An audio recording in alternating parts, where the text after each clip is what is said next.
السلام علیکم ورحمۃ اللہ وبرکاتہ۔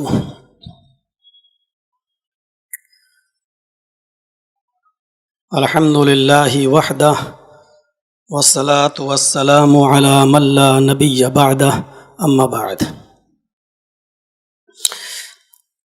اعوذ باللہ من الشیطان الرجیم، بسم اللہ الرحمن الرحیم۔ محمد رسول اللہ والذین معہ اشداء علی الکفار رحماء بینہم، رب اشرح لی صدری ویسر لی امری واحلل عقدۃ من لسانی یفقہوا قولی رب زدنی علما۔ میرے بھائیوں، دوستوں، بزرگوں، میں نے قرآن کریم کی ایک بہت ہی چھوٹی سی آیت کا ایک ٹکڑا آپ کے سامنے پڑھا ہے اور کوشش کروں گا کہ اس کی وضاحت میں آپ کے سامنے کر سکوں۔ اللہ رب العالمین نے فرمایا محمد الرسول اللہ والذین معہ اشداء علی الکفار رحماء بینہم، والذین معہ اشداء علی الکفار رحماء بینہم، اس طرف تو ہم شاید بات اپنی پوری نہ کر پائیں، بس اس ٹکڑے کو میں اٹھاتا ہوں، محمد الرسول اللہ۔ یہ قرآن کریم کی اسی آیت کا ایک ٹکڑا ہے جس میں اللہ تبارک و تعالیٰ نے فرمایا محمد اللہ کے رسول ہیں صلی اللہ علیہ وسلم۔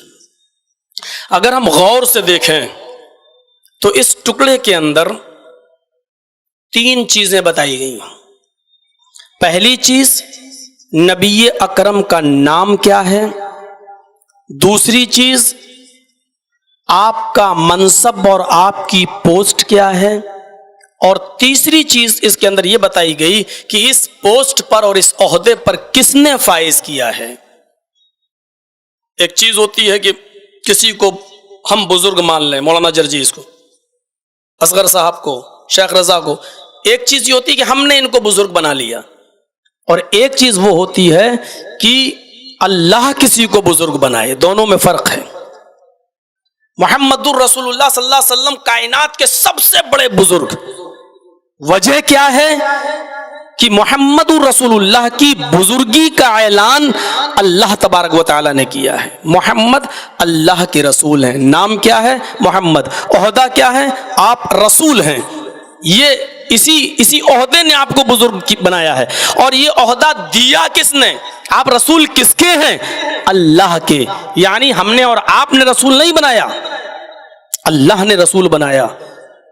انسان کو جب بزرگی کے درجے پر فائز کرتا ہے تو بنانے والا بھی غلط ہو سکتا ہے، اور جس کو بنایا جا رہا ہے وہ بھی غلطی کر سکتا ہے۔ لیکن اللہ جب کسی کو بزرگ بناتا ہے تو بنانے والا غلطی نہیں کر سکتا، اس لیے کہ بنانے والی ذات اللہ کی ہے، وہ غلط نہیں ہو سکتا۔ اور جس کو بنا رہا ہے وہ معصوم عن الخطا ہوتا ہے، وہ تمام اور ہر قسم کے گناہوں سے پاک و صاف ہوتا ہے، اس سے کوئی لغزش نہیں ہوتی ہے۔ یہ فرق ہے انسانوں کے بنائے ہوئے بزرگوں میں اور اللہ کے بنائے ہوئے بزرگ میں۔ تو یہ تین حیثیتیں ہیں محمد رسول اللہ کی۔ محمد نام ہے، عہدہ رسول کا ہے، اور یہ رسالت اس بزرگی پر فائز کس نے کیا ہے؟ اللہ نے۔ اب دیکھیے قرآن کی دوسری آیت، ما اتاکم الرسول فخذوہ وما نہاکم عنہ فانتہوا۔ قرآن کی اس آیت پر غور کیجیے۔